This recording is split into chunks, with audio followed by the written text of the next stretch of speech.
Hi hello welcome to social fires. నేను మీ Mahesh Bommisetty. Viewers, మీరు ఒక విషయం గమనించారా? మనం లీడ్ చేస్తున్న ఈ ఉరుకుల పరుగుల జీవితంలో టైం ఎంత ప్రయారిటీగా మారిందో. చదువు, జాబ్, ఇంట్లో వాళ్ళతో టైం స్పెండింగ్, దీంతో పాటు మధ్య మధ్యలో సోషల్ మీడియాలో ట్రెండింగ్ థింగ్స్ తెలుసుకుంటూ ఎంతో బిజీగా మారిపోయాం కదా. మన ప్రయారిటీస్ ని ఫుల్ఫిల్ చేయడానికి ఈ కామర్స్ సంస్థలు ఎప్పటికప్పుడు వారి రూపుని మార్చుకుంటూ మన ముందుకు వస్తూనే ఉన్నాయి. కూర్చున్న చోటే ఆన్లైన్ షాపింగ్, ఫుడ్ ఆర్డర్లు, ఇంటికి కావాల్సిన వస్తువులు etcetera etcetera, what not, everything is in our hand. Within 10 minutes we will get what we want. 5 minutes 10 minutes delivery అనే ఫార్ములాతో ట్రెండ్ కి తగ్గట్లు టెక్నాలజీని చేంజ్ చేసుకుంటూ మన ప్రతి అవసరంలో చకచకా పనులు చేసుకుంటూ ఈ కామర్స్ కాస్త ఇప్పుడు క్విక్ కామర్స్ గా రూపుదిద్దుకుంది. అసలు ఈ క్విక్ కామర్స్ అంటే ఏమిటి? ఈ క్విక్ కామర్స్ సంస్థలు ఇంతకు ముందు ఈ కామర్స్ ఏవైతే ఉన్నాయో వాటి బేబీస్ అని చెప్పవచ్చు. తక్కువ సమయంలో ఇన్స్టెంట్ గా 10 నుంచి 30 నిమిషాలలో మనకు కావాల్సిన అన్ని సరుకులని మన ఇంటికి చేరవేయడమే ఈ క్విక్ కామర్స్ యొక్క లక్ష్యం. ఇవి ఏ విధంగా పనిచేస్తాయంటే,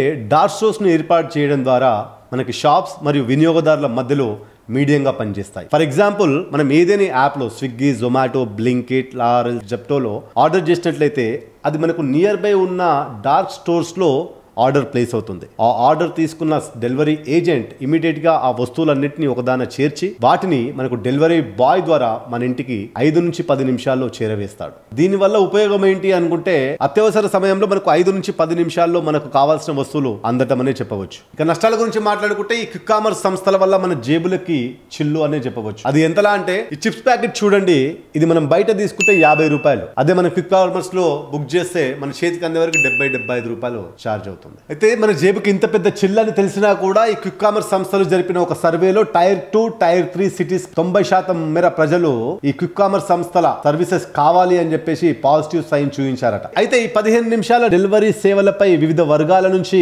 విమర్శలు, అదే విధంగా భిన్నాభిప్రాయాలు వెలువడుతున్నాయి. అయితే ఈ క్విక్ కామర్స్ సంస్థలు మన షాపింగ్ చేసే పద్ధతినే పూర్తిగా మార్చేశాయి. నిత్యావసర వస్తువుల దగ్గర నుంచి ఫుడ్ అయినా, కూరగాయలైనా, ఎలక్ట్రానిక్స్ వస్తువులైనా ఏవైనా ఆర్డర్ చేసిన 10 నిమిషాలలో మన చేతిలో అందేటట్టు ఈ సంస్థలు డిజైన్ చేయబడ్డాయి. ఇంకా చెప్పాలంటే, ఈ స్విగ్గీ, జొమాటోల వల్ల ఎప్పుడు ఏం తినాలనిపిస్తే అవి ఆర్డర్ చేసుకొని తినేస్తున్నారు మన ఫుడ్ లవర్స్. అయితే ఇంతకు ముందు ఈ స్విగ్గీ, జొమాటోలు మాత్రమే ఫుడ్ డెలివరీ చేసేటివి. ఇప్పుడు ఈ ఇండస్ట్రీలోకి ఈ క్విక్ కామర్స్ సంస్థలు కూడా ఎంటర్ అయ్యాయి. దీంతో మనం వండుకునే సమయం కన్నా వేగంగా మనం కోరుకున్న ఫుడ్ అందించాలని ఈ సంస్థలు పనిచేస్తున్నాయి. ఉదాహరణకి జెప్టో కంపెనీ తీసుకుంటే, వాళ్ళ మెనూలో ఉన్న ఏ ఐటమ్ అయినా 2 నిమిషాల్లో తయారవుతుందని, దాంతో వాళ్ళు 15 నిమిషాల్లో డెలివరీ చేయడానికి ఆస్కారం ఉందని ఆ సంస్థ చెప్పుకొస్తుంది. మెనూ లిమిటెడ్ అయినప్పటికీ స్పీడ్ డెలివరీ కారణంగా ప్రజలు దీన్ని ఆదరిస్తున్నారు. కానీ రెస్టారెంట్స్ ఓనర్స్ మాత్రం ఈ ఇన్నోవేషన్ వ్యతిరేకిస్తున్నారని చెప్పవచ్చు. దీనికి తోడు NRAI, national restaurants association of India, దీనిపై పలు రకాల అభిప్రాయాలు వెల్లబిచ్చుతుంది. NRAI చెబుతున్న దాని ప్రకారం ఈ ఇన్నోవేషన్ వ్యాపార నిబంధనలను అతిక్రమించడమే అని, అంటే అన్ఫేర్ ప్రాక్టీస్ ని ఈ సంస్థలు ప్రాక్టీస్ చేస్తున్నాయి అని. తాజాగా NRAI ప్రెసిడెంట్ అయిన సాగర్ దర్యాని గారు ఒక ఇంటర్వ్యూలో మాట్లాడుతూ, జెప్టో లాంటి సంస్థల దగ్గర మా కస్టమర్స్ డేటాబేస్ అంతా కూడా ఉంటుంది, మాకు మాత్రం ఆ యాక్సెస్ ఉండదు. సో ఇప్పుడు అదే కన్స్యూమర్ డేటాను ఉపయోగించి కస్టమర్ ట్రాఫిక్ ని వాళ్ళ యాప్లపై మళ్లించి తమ వ్యక్తిగత బ్రాండ్లను హైలైట్ చేసుకుంటూ తమ ఉత్పత్తులను ఈజీ వేలో ప్రమోట్ చేసుకుని వారు ఈజీగా 10-15 నిమిషాలలో డెలివరీ చేయగలుగుతున్నారు. కాబట్టి ఇది ఏ కోణంలో చూసినా పోటీ అనలేం, పవర్ మిస్యూజ్ చేయడమే అవుతుంది. అగ్రిగేటర్లుగా మొదలైన ఈ ప్లాట్ఫామ్స్ అన్ని ఇప్పుడు సొంత బ్రాండ్స్ పోటీదారులుగా కూడా మారిపోతున్నారు. ఇది మోనోపొలీ కాక మరేంటి, మార్కెట్ ని పూర్తి స్థాయిలో వాళ్ళే కంట్రోల్ చేసే స్థాయికి ఎదిగిపోతున్నారు. 2024 నాటికి స్విగ్గీ, జొమాటోల వద్ద 650కి పైగా నగరాల్లో 196,000 రెస్టారెంట్స్ పార్ట్నర్స్ ఉన్నారు. దీంతో ఈ రెస్టారెంట్స్ అన్ని కూడా ఈ స్విగ్గీ, జొమాటో ప్లాట్ఫామ్స్ పై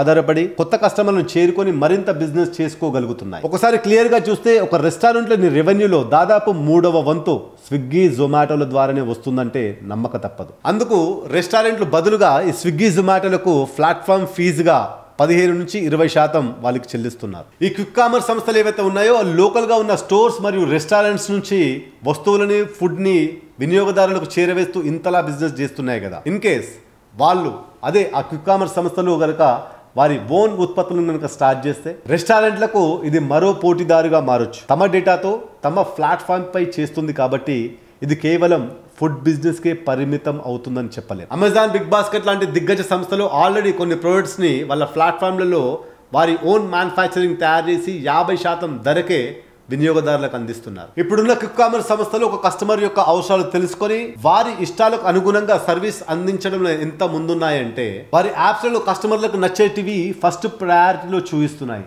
అంటే అర్థం చేసుకోవచ్చు ఈ యాప్స్ ఎంత అడ్వాన్స్డ్గా కస్టమర్లని రీచ్ అవుతున్నాయో. ఈ క్విక్ కామర్స్ అనేది సులభవంతంగా వేగవంతంగా సాంకేతికతను అందిపించుకుంటూ సక్సెస్ఫుల్గా రన్ అవుతున్నాయి ఈ సంస్థలు. ఇది ఇలానే కొనసాగితే చిరు వ్యాపారులు కిరాణా షాపు కుటుంబాలు ఇండైరెక్ట్గా నష్టపోయే అవకాశం గట్టిగా ఉంది. ఎందుకంటే ఇంత టెక్నాలజీని ఉపయోగించి మ్యాన్ పవర్ని పెట్టుకొని బిజినెస్ చేసే కెపాసిటీ వారి దగ్గర ఉండదు. ఇప్పుడున్న అప్డేటెడ్ బిజినెస్ ట్రెండ్స్ లో ఈ క్విక్ కామర్స్ సంస్థలు కొత్తగా వచ్చిన ప్రొడక్ట్స్ ని ఆఫర్లు, బొనాన్జాలు, డిస్కౌంట్ల పేర్లతో వినియోగదారులకు అందించడంలో ఎంతో ముందున్నాయి. కాబట్టి ఈ స్థాయిలో పోటీని తట్టుకుని మరీ కస్టమర్లని తమ వైపు తిప్పుకునే అవకాశం మన ట్రెడిషనల్ బిజినెస్ ఓనర్స్ కి లేదు. హోల్సేల్ ధరలకు అమ్మడం లేదా ఎంఆర్పి ధరలకే అమ్ముతారు కాబట్టి వీరికి ఈ క్విక్ కామర్స్ అనేది పెద్ద దెబ్బనే చెప్పవచ్చు. కాబట్టి ఈ రంగం భవిష్యత్తులో ఎలా ఉంటుంది, ఎంతలా అభివృద్ధి చెందుతుంది, కొత్త కంపెనీలకు ఏమైనా అవకాశాలు ఉంటాయా, లేదా ఈ రంగం కొన్ని కంపెనీల చేతుల్లోనే కేంద్రీకృతమై ఉంటుందా? ఆన్సర్ చెప్పాలి అంటే ఈ రెండిట్లో ఏదైనా జరగవచ్చు.